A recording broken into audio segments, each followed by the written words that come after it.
welcome. Sorry. Hello, and welcome to this presentation, the ACID processor. But it's a two-part presentation. I'll be talking about the ACID processor, and Darko will present later, also from Embark, on our landscape tools.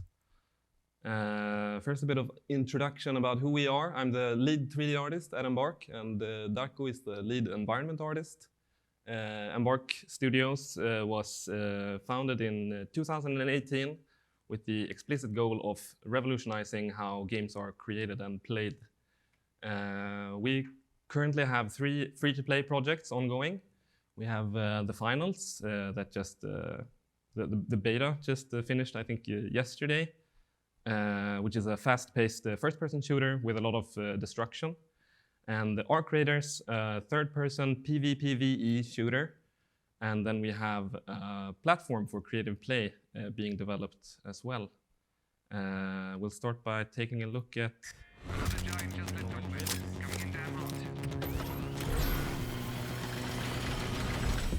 Showtime.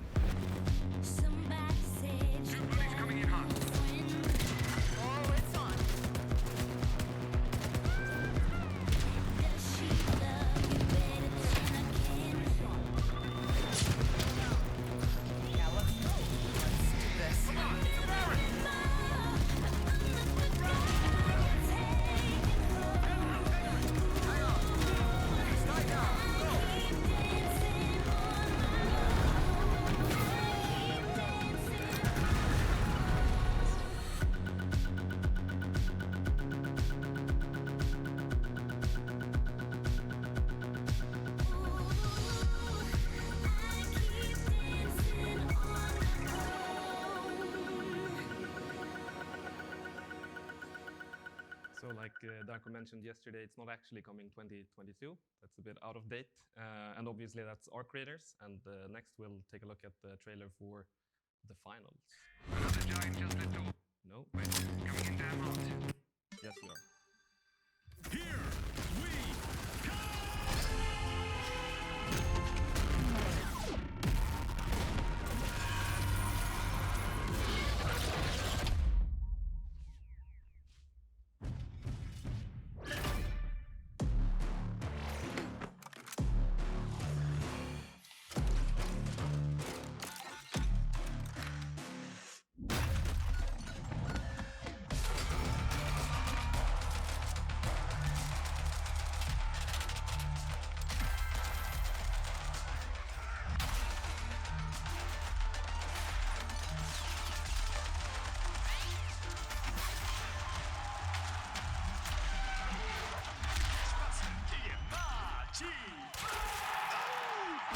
And he gets the backstab! What a steal!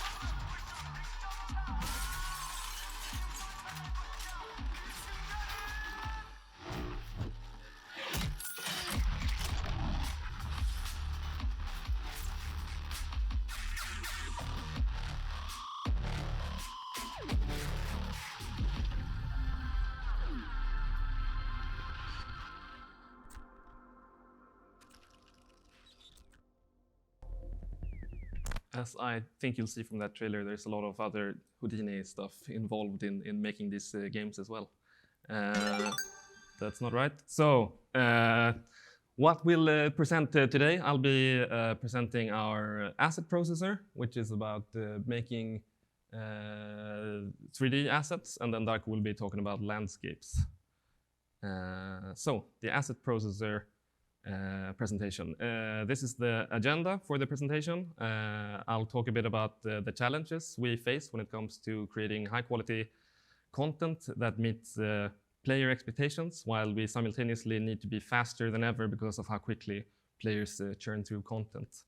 As a solution to that, I'll be presenting our internally built ACID processor, where we'll be focusing on one of the processes that we run through it, specifically the hard surface process. I've previously held a talk about it when it was still in its infancy, back in 2021 at the Nexon Developers Conference. It covered a lot of the philosophy and so on, but it didn't cover the crucial aspect of how players actually experience working with this tool. And I'll show some cool features that we haven't even thought about back then. And we'll go through what type of input it takes and what it spits out the other end. And then we'll take a super brief look at some of our other processes that we also run through the asset processor. And lastly, I'll talk about some challenges and learnings and what the future looks like. The challenge we face, our needs. Let's briefly go through what requirements for asset creation we have. We have free-to-play games, so this means that we need to be able to consistently make content drops that appeal to our players. And this is especially important as players' expectations for amounts of content continually increase. And then, since we can't perfectly predict what players' tastes are, much less what they'll be tomorrow for that matter, we need to have lots of room to shift what type of content we produce. And there's another type of flexibility, not this one, that's really important too, and that's since we intend to maintain a relatively small content team, that we make sure that it's easy for people to do a wide range of tasks. And beyond that, that it's easy for people to pick up each other's work files. We also need to establish and maintain a high quality bar for all of our content in order to stay appealing to players. And of course, because that's what we as artists do, strive for quality. I will try to paint a picture of a sort of hell to the left, and the type of world where we want to be, say, heaven, if you will, and what that would look like. So, of course, there are many issues with doing certain things manually. Most of the important ones are the fact that as human beings, we only have a limited amount of work that can be done, and it's important that that time can be spent on worthwhile tasks. With ever-growing teams, it's impossible to maintain a project without layers on top of layers of bureaucracy. The problem, of course, is the soul-deadening effect that this has on creativity, and how the rigidness of those structures goes against a fast-paced industry like ours. So we want to keep teams small. And of course, this should amount to a sense of impending doom. And with that comes tears and screaming. Now on the right side instead, where do we want to go? It's a world where realizing our creative dreams should be effortless. And where we can speed ahead, unafraid to try things out, and knowing that we are able to meet whatever challenges lie ahead. And that should amount to something like this would be ideal. And we'll see how close we are. So let's take a look at some of the current limitations and struggles we face with traditional 3D asset creation workflows. Current workflows that exist within the industry are slow and difficult to master. There are lots of separate steps that lack any real tie to each other, where artists have to juggle and maintain separate assets, often through multiple DCCs. There's also a lot of more or less manually shuffling data back and forth between these programs, and it all combines to create a huge barrier of entry to making content for games. What's probably worse, though, is that this way of working makes iterations cumbersome, and I think we've all experienced that iterations is where quality comes from, since we rarely get things right the first time around. But with this workflow, whenever we want to adjust something at an earlier stage, we have to go through all of the following steps again. And the hesitancy to revisit already completed work also forces us to purposefully slow down to thoroughly analyze our work in fear of having to go back and redo work later, which ends up in that continually like just looking at your asset and turning it around and being like, am I sure that I'm happy with this? Which is just not a very, very fun way to work. And again, there's that impending sense of doom. Each step of the chain also comes with their own challenges, no matter what approach we take to them. If we take high poly creation as an example, which is often both the first and most difficult and time-consuming step of the asset creation workflow, we can review the current methods that are most commonly used and find them lacking in multiple respects. So subdivision modeling has been around for a long time, and it's still in common use, but it has problems with being difficult to master and to adjust. It requires a deep understanding of topology, and if you want to change shapes, you need to rebuild the topology of the asset. Creases were a welcome addition since they meant fewer like sliding edge issues and support edge loops. But even with creases, the workflow still relies on the topological structure of the mesh. So the issues with slowness, inflexibility, and remain. This is an old model of mine, so I know the topic deeply and the pains of it.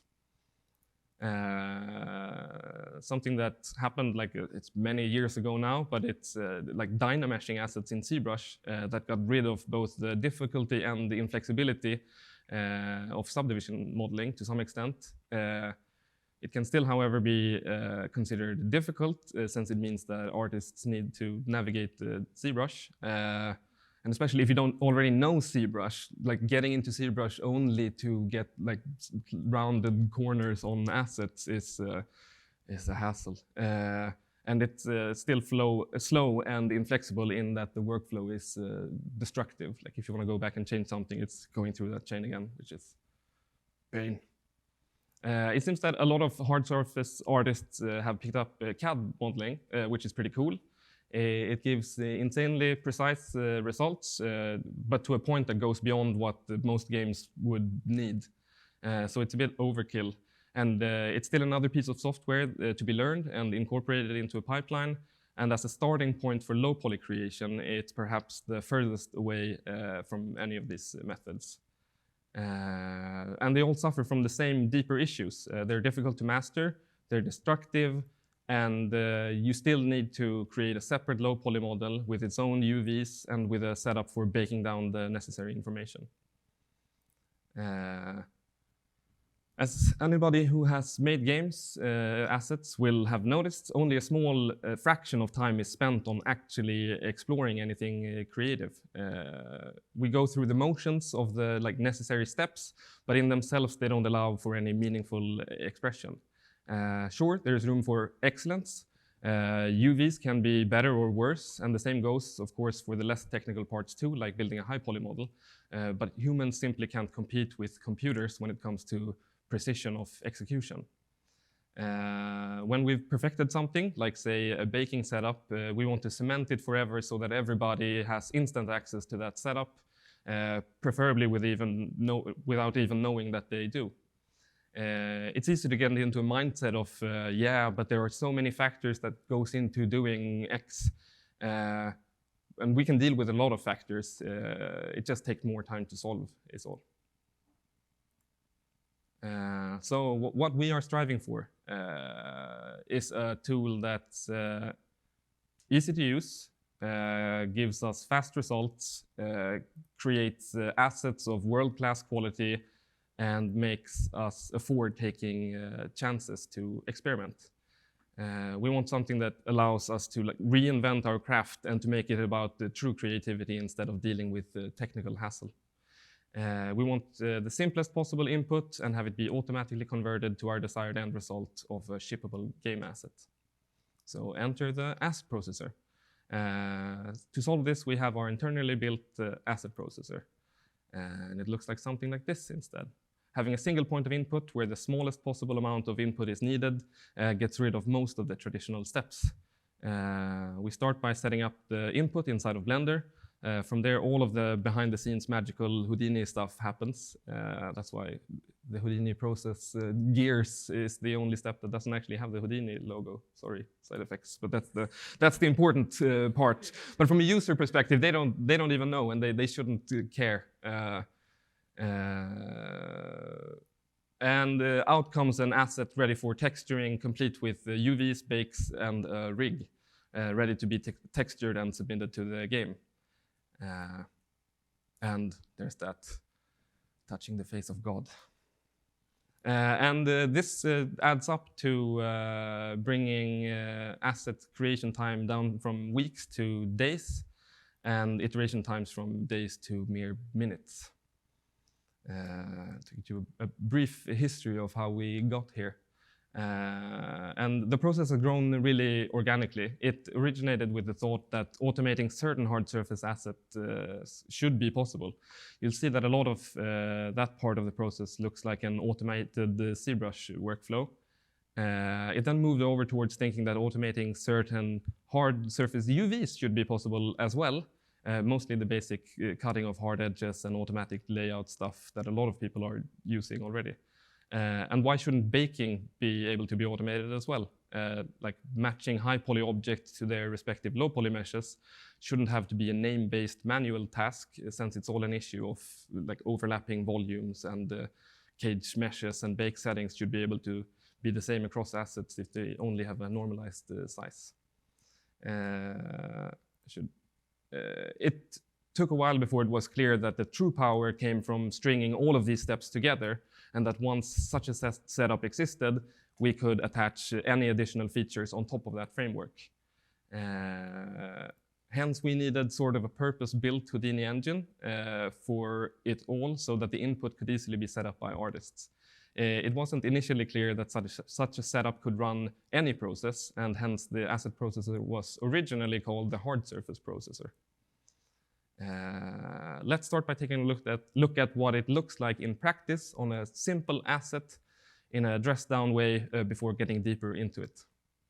As always, we begin by finding a reference for whatever it is that we want to recreate for our game.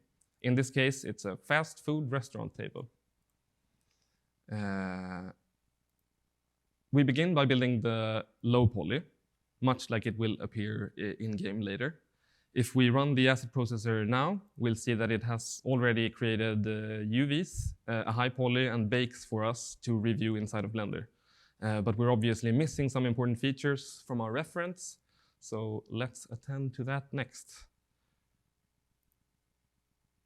We create intersection objects that will separate out the wooden parts of the tabletop and seat. If we process again and review the results, we'll see that these parts of the assets have now been separated in the high poly, and that information has been transferred to our low poly.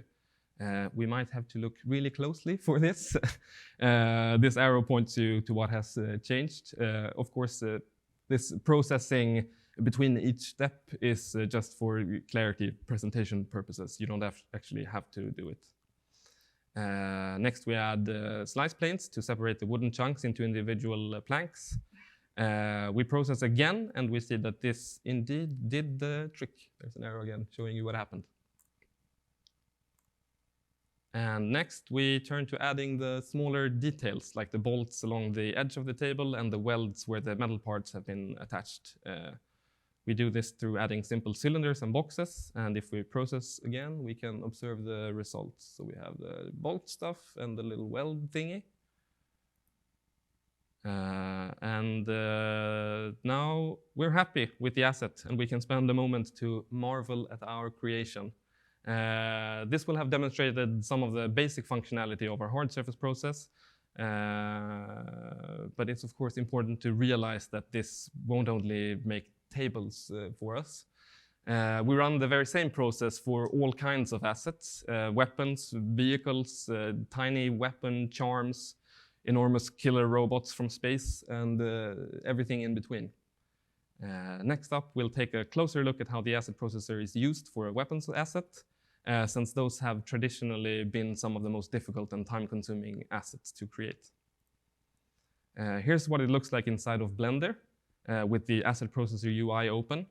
And let me pause here straight away, because internally we've been discussing the level of fear that a UI should be allowed to instill in users. And I'll actually go through this section by section and explain what it does. But first, let me take a quick detour, if you'll allow. A quick aside on UI. The way I see it, there are two types of UI. UI that is made for novice users, which need to be instantly understandable and non-threatening, where getting deeper into something is designed to take time so as to ease users into it. The other type of UI is one that's built for expert users, where what matters most is instant access to functionality without having to go through submenus of submenus to find what you're after. To demonstrate this, consider the common keyboard, for instance. It has a plethora of buttons with very little obvious categorization at a first or even second glance. But since all of us are expert keyboard users, I presume, we've learned that there are letters and numbers and the numpad and the F keys and the special characters and the special buttons and the other special buttons and arrows and maybe most importantly the space bar. And it's just to show this is, people should be scared, but they're not, because this is the type of functionality that you want when you're an expert user. And my favorite example of this is actually if somebody's familiar with the Nightshade UV editor for Maya, which is, goes way back, but it presents everything for you immediately, and it was so awesome to work with, like when doing manual UVs was a thing. It's not anymore. And then when Autodesk went about implementing this into native Maya, they lost some stuff in translation. So the same functionality exists, but they hid it in menus and submenus, and it just made working with UVs difficult again for no obvious reason other than probably making sure that novice users weren't afraid by all of the power at their fingertips. Let me get back to the asset processor. So let's go through the asset processor UI properly. Not that I expect you to be using this directly after the presentation, but I think it would be good anyways. So at the top, we have the scenes that we use to separate out. I mean, it makes dealing with work easier when you're like, here's the input and I get the output in a different scene. Next up, we have the process button, which is what runs the process. You also have a little setting to determine if you want to run all of the assets in the scene or just a part of an asset and so on to speed up iteration times. And the log, and I'll return to the log later. And then you have the asset settings, where you set the name of the asset and what type of asset it is and so on with asset-specific tags. You have the component section, which is the parts that make up an asset. And then the subcomponent setting, which is the parts that make up a subcomponent. And then you have the object settings, where you say what type of object an input is. And all of this, of course, works then as a hierarchy within the asset. And at the bottom, we have the substance painter to open the automatically set up project and reload all of the resources and so on when you've processed. And then there's some more UI, where we have the object-specific settings. So depending on what object type you've set, you'll have different settings here, where you can set the material, for instance. In the hard surface process, it's used to set the ID colors on the output bakes, and it's also used to set the level of roundness on the generated high poly with presets like sharp, sharpest. And that's bad naming, so now we also have sharpest plus plus. And then you have object tags. Some of these are absolutely essential, like being able to set what type of Unreal Engine material slot an object gets after the fact, if you need to override that type of stuff. Other things is just my limited monkey brain not being able to figure out how to do certain things automatically yet, but I know it should be possible and I'll get there eventually. Like overriding, getting more subdivision steps on the automatic high poly generation and so on. Like nobody should have to do it, but currently sometimes we do. And just to make sure that it always works, we have these extra tags to make sure that it does. Then we also have some additional edge tags. I'll get to those. No, I won't. But they do stuff. And then we have automatic matching for most things, but that's another step where like if it fails for some reason, you can override it by setting the matching automatically, and that's like matching a subtract boolean to a mid-poly object or whatever. And anytime you want to match an object to multiple other objects, you also have to set up the matching manually. But it's as easy as clicking the object and clicking match to, so that's really nice. And then we have something called the melt set, which is I'll get to that maybe. It's melt sets. And that's what that looks like. And the log, it's a tiny window into a black box.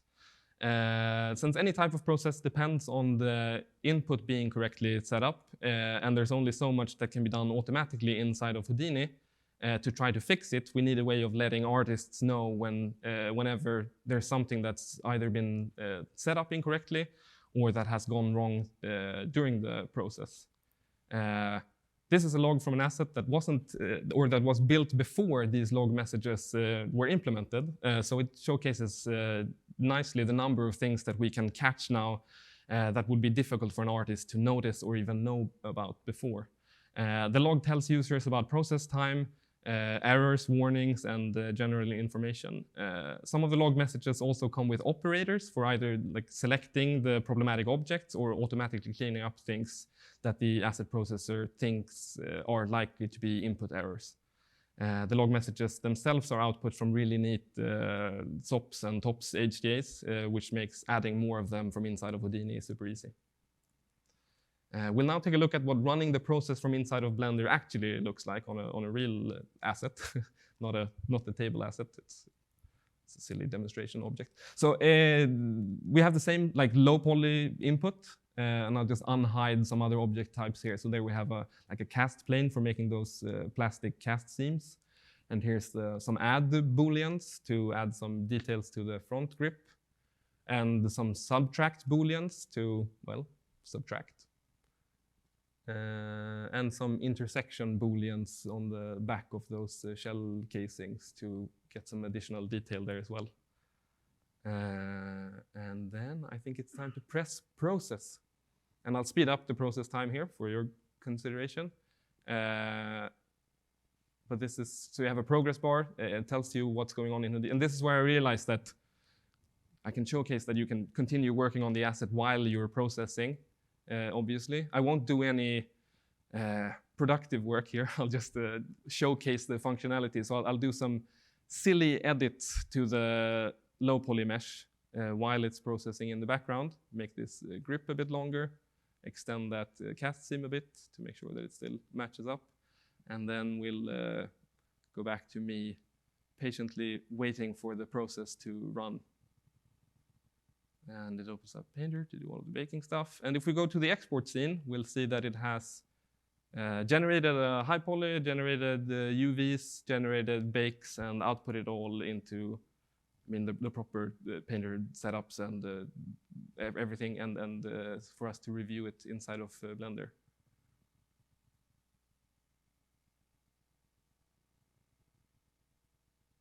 And if we go back here, we see that obviously the silly changes I made hadn't made it into that round of process. So I'll process again just to show what that iteration looks like.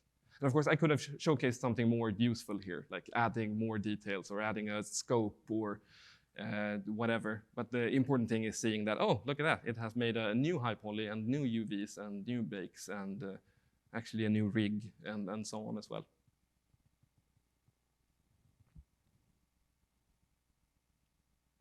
So that's the gist of it. And here's what that asset looks like inside of Unreal with textures applied to it.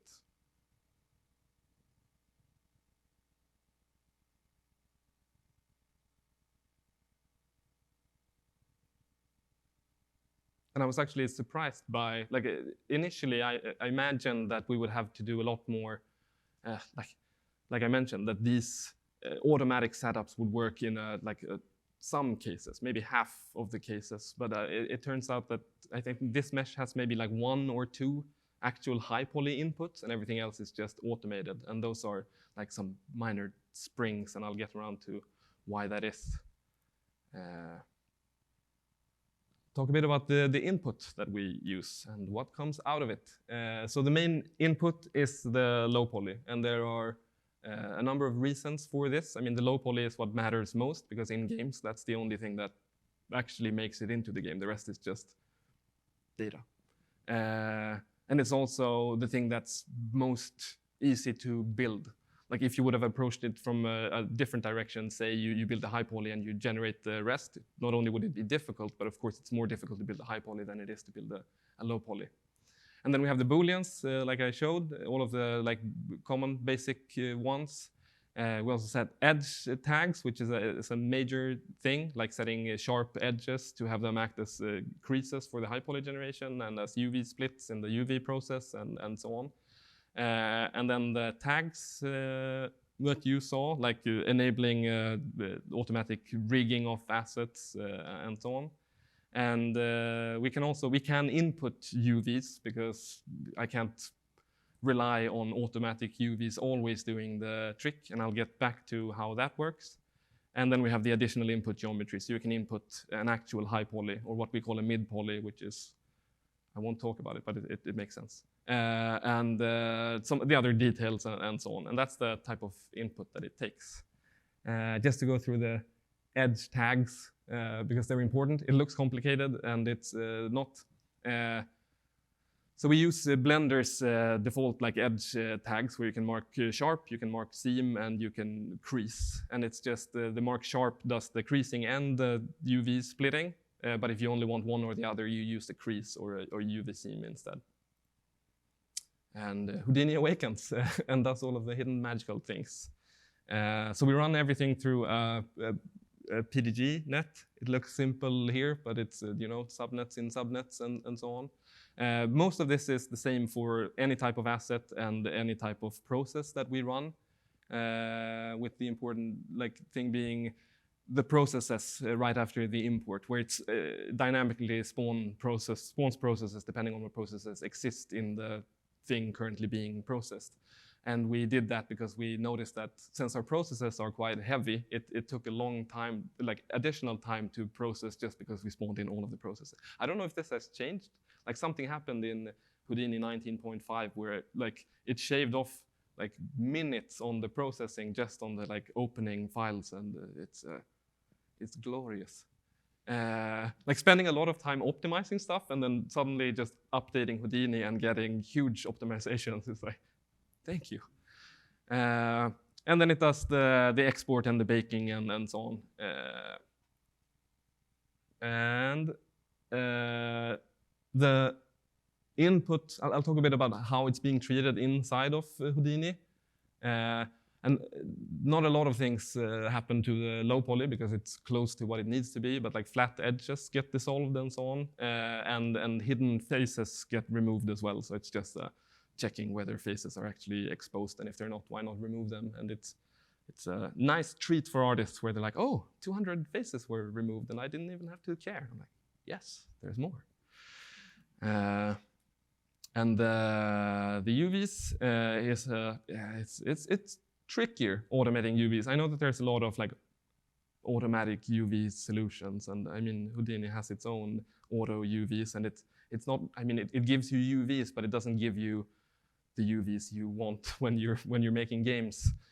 So this is I think the most complex part of the setup, because there's a lot of edge cases, and I'll go through a basic overview of what the setup does. So first, it sorts out special types of geometry.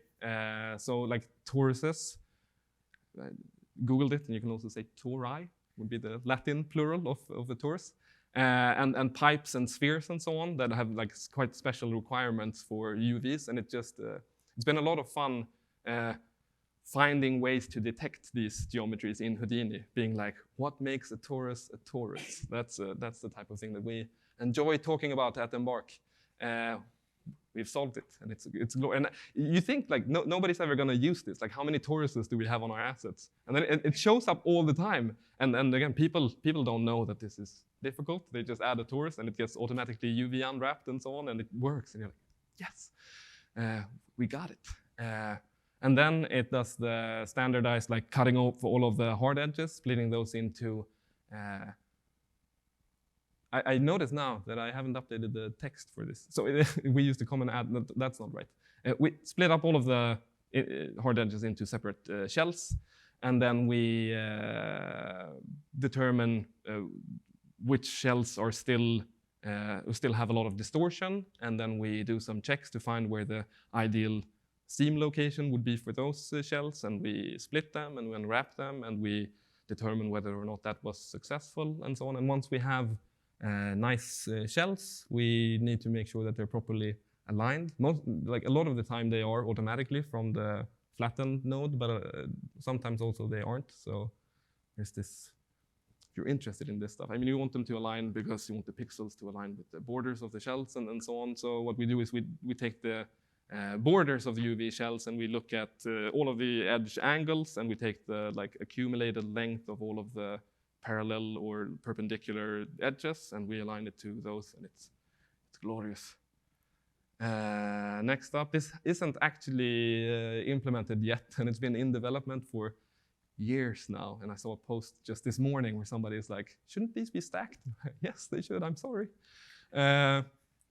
But what it does is it takes a lot of things into consideration, like the area of a shell and the number of points and the AO requirements, or whether there are any details on it, and from what angle you can see them, and so on. And then it tries to determine what shells you can overlap, because this is obviously doing it manually. It's painful and slow work, and people get it wrong, and then they have to redo stuff, and so it needs to be automated. And then it does the layout, which is I mean, the default UV layout node in Houdini is amazing, and it's fast, and it does a great job. And we just need to make sure that we check for additional things, like whether or not it should be a square layout or a non-square layout, and so on, to optimize for UV coverage. And also determine things like the amount of padding between shells, depending on what type of acid it is and how big it is, and what the ideal output texture resolution is. And what shells should be scaled up and scaled down, and so on, depending on how much they're seen and from what angle. And there's a lot of that stuff that needs to happen. But that's the basic. Then you have automatic UVs for hard surface stuff, at least. And then we have some additional UV features, which is like I call them closed strips, for instance, which.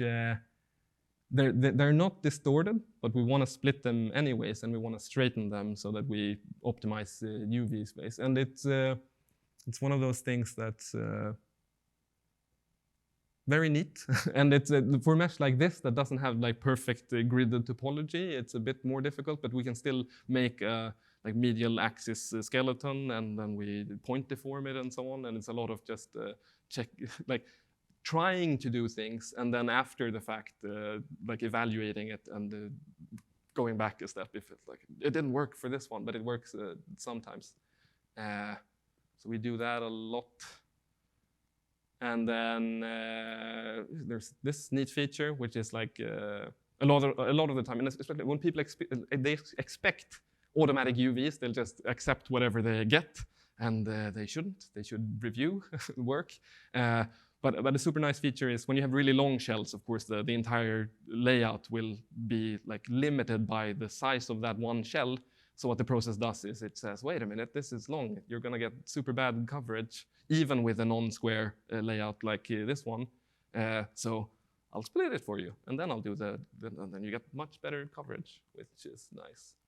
And then the scaling, so we have a like input locator, or like empty in Blender that says like, this is the camera position for the weapon. Please scale up and scale down UVs and so on. And then this is incredible.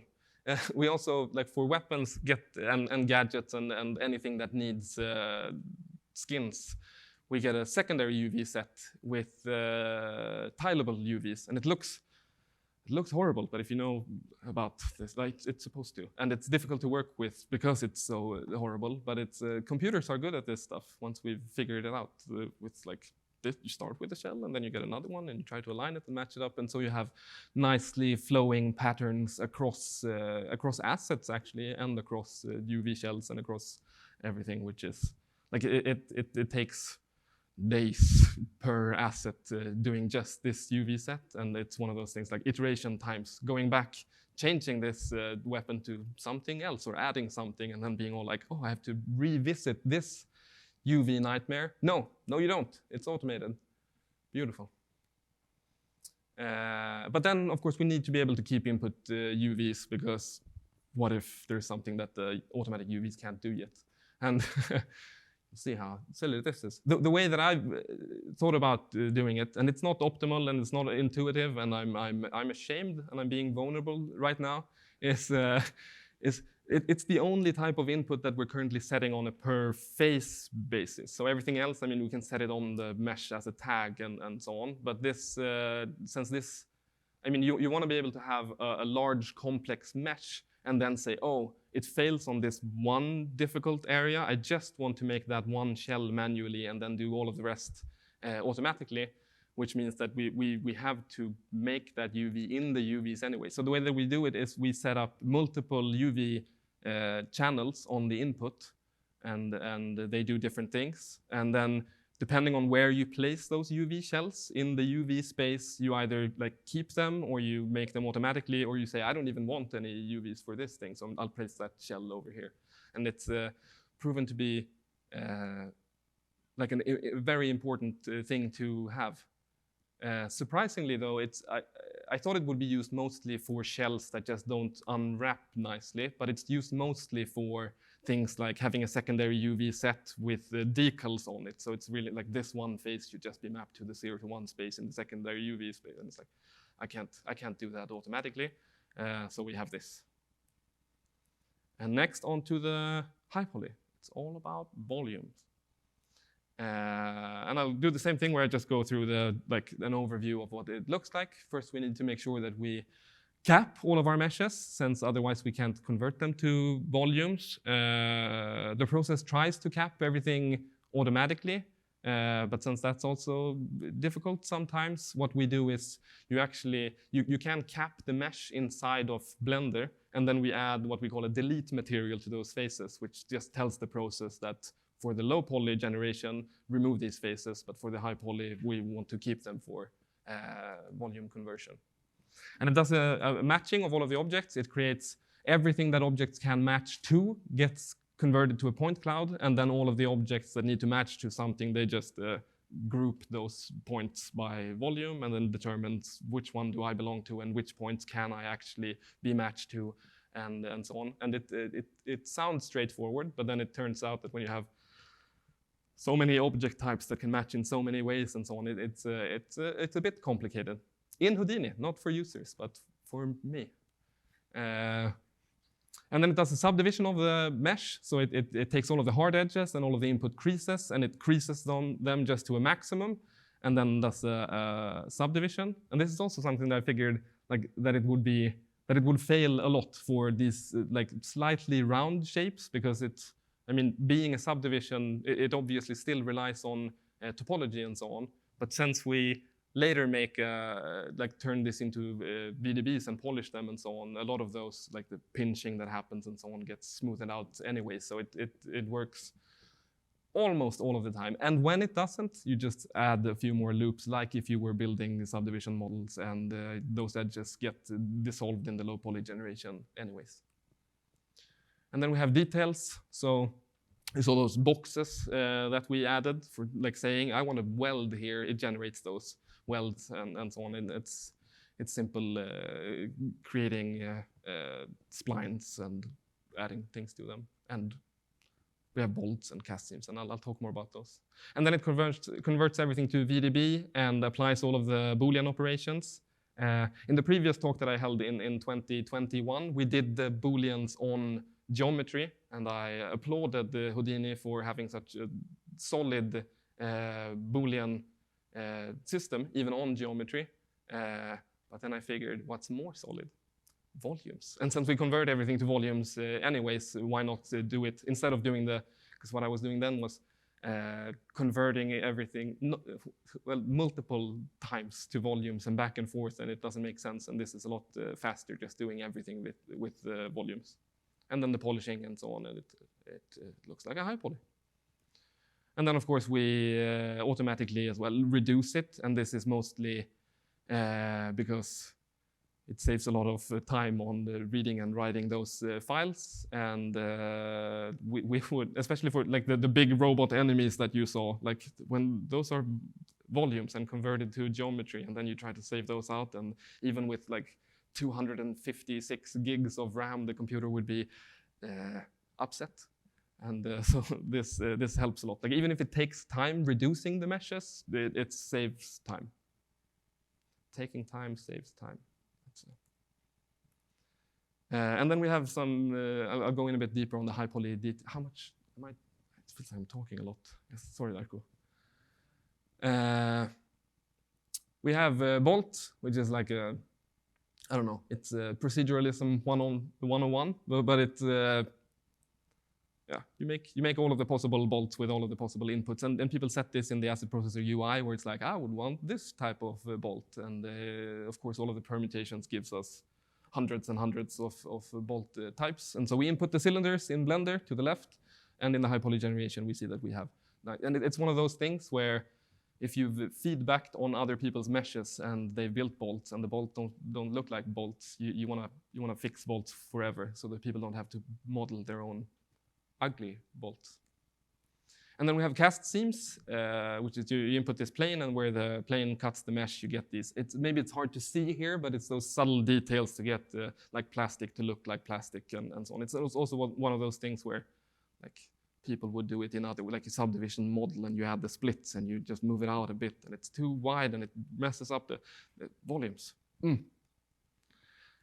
And then welds, what they look like currently is what they look like to the left, and it works most of the time. I did some tests on like improving them and making them look more nice and so on, but it hasn't been implemented yet. But it's one of those things, again, where everything is procedural. Like when I push this, everybody will suddenly just automatically be able to make nicer looking welds forever, which is what we want, progress.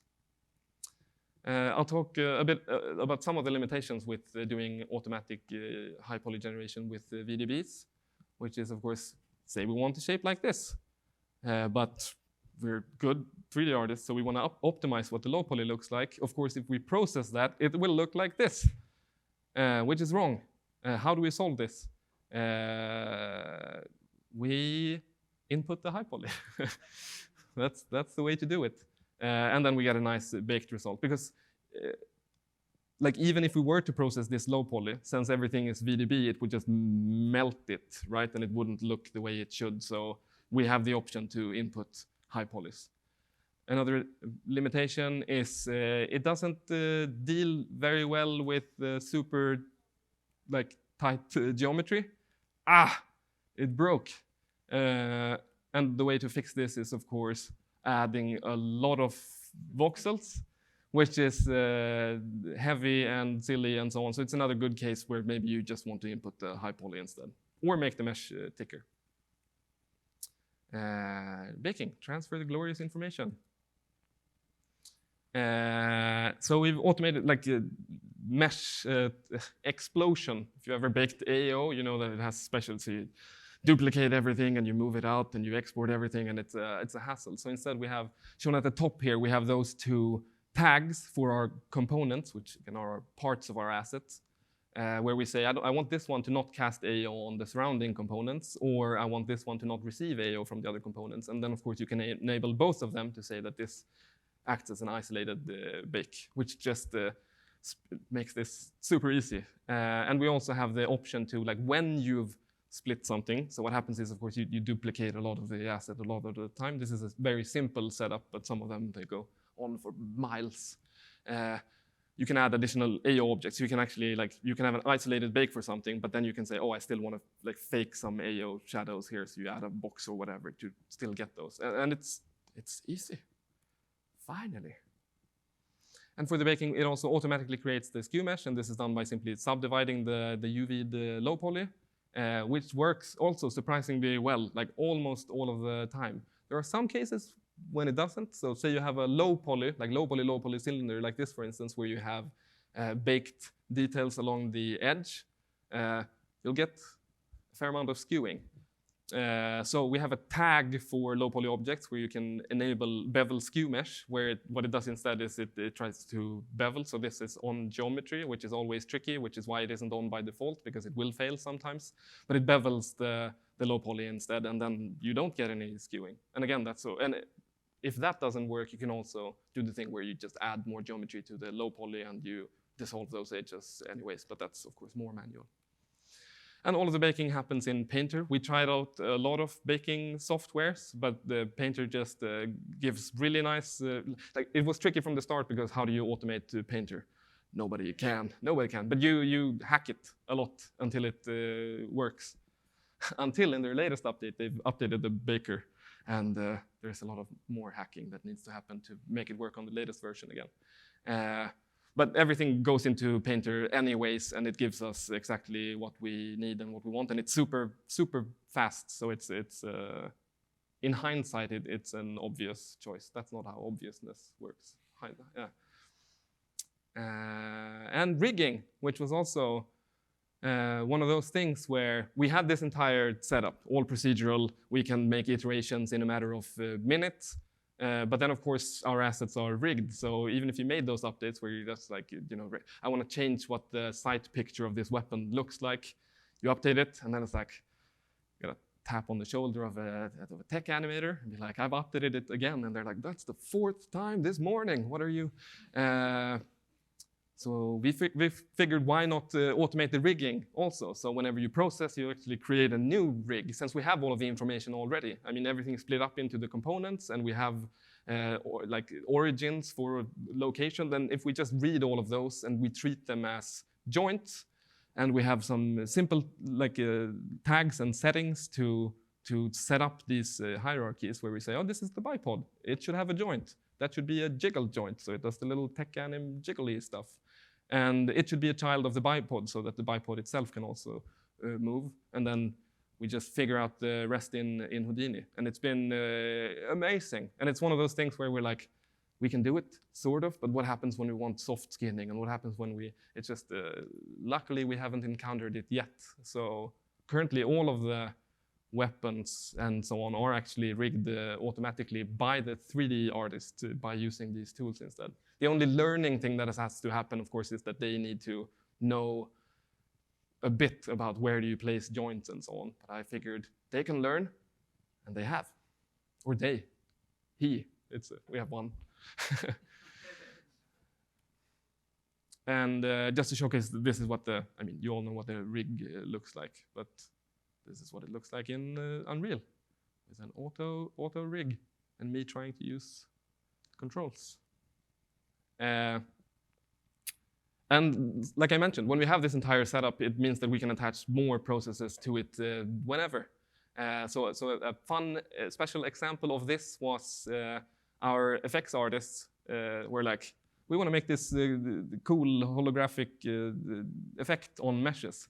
Can you build like mesh strips for the wireframe of the mesh, but also clean it up and also combine it all into one asset? And I'm like, yes. It would have been a pain before, also in terms of iterations, where it's like we make updates to this asset, and then we also have this effects mesh to think about. But now what we do is we enable the effects mesh tag, and with some simple, straightforward Houdini work, it just always outputs that effects mesh. So it would have been problematic. I mean, we could have made the same Houdini process, but it's also the building that, and then the artist would have to go into Houdini and run that thing manually. Now it's just that tag is enabled, that happens automatically, and everyone's a winner. And then we have to scatter something because it's Houdini.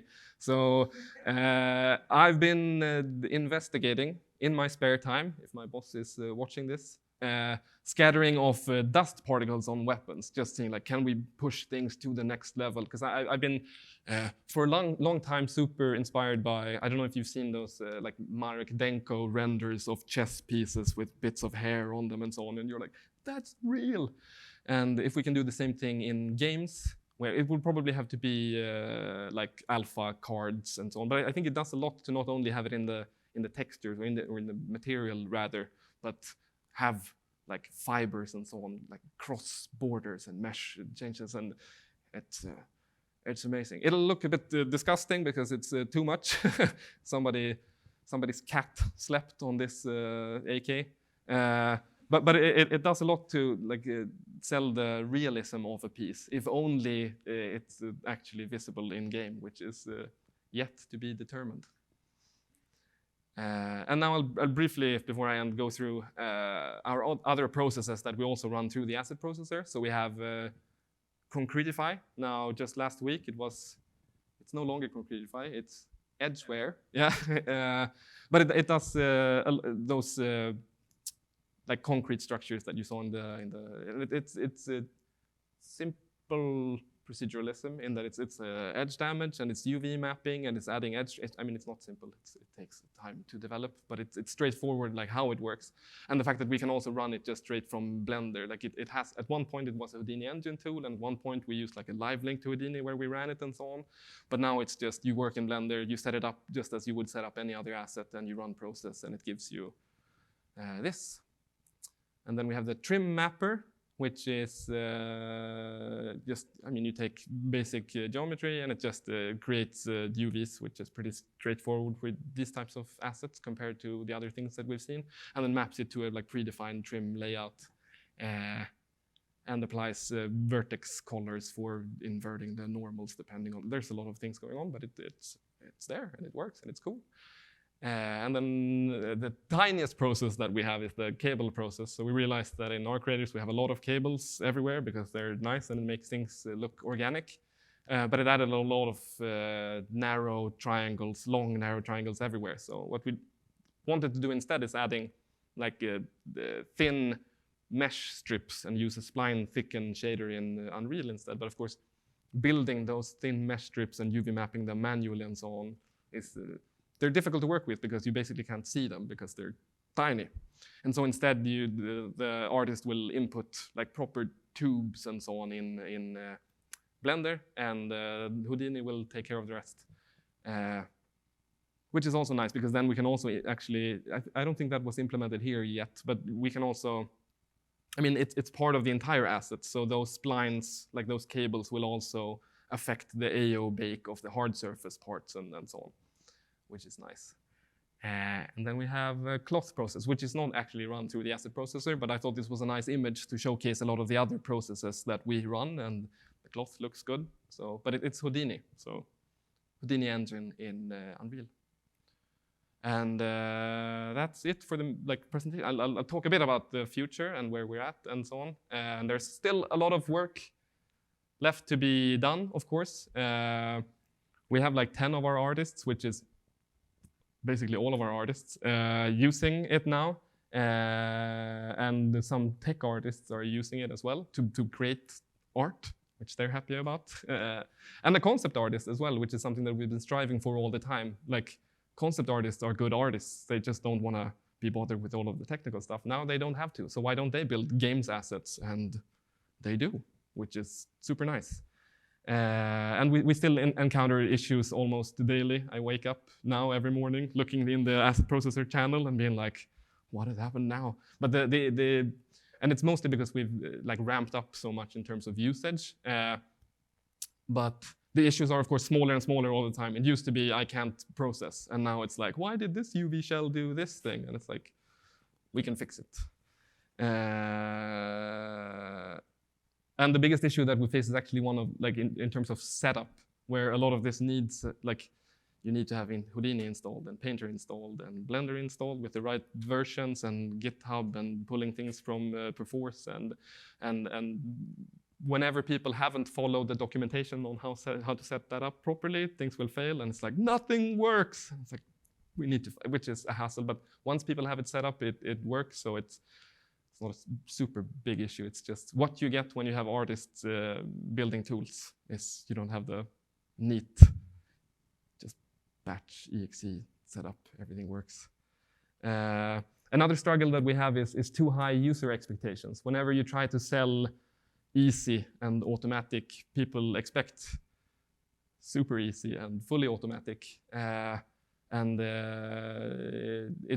makes, like I mentioned before, it makes people not review the output properly all of the time, which again the log helps with, because it's going to tell you like this didn't work, please investigate. And it also makes it easier for people to get into it knowing that it's not magic, it's just super awesome. And I think what's needed there is just a better like documentation on the limitations that we still have to manage expectations a bit, because expectations go through the roof. And I think that's it for my part of the presentation. Thank you.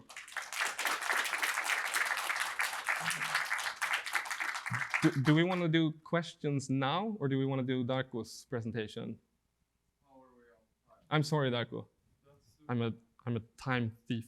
We're okay. There's a bit of buffer after. Yeah. So Yeah, we can. If there are any questions, can take a few questions, and then Darko can do his stuff.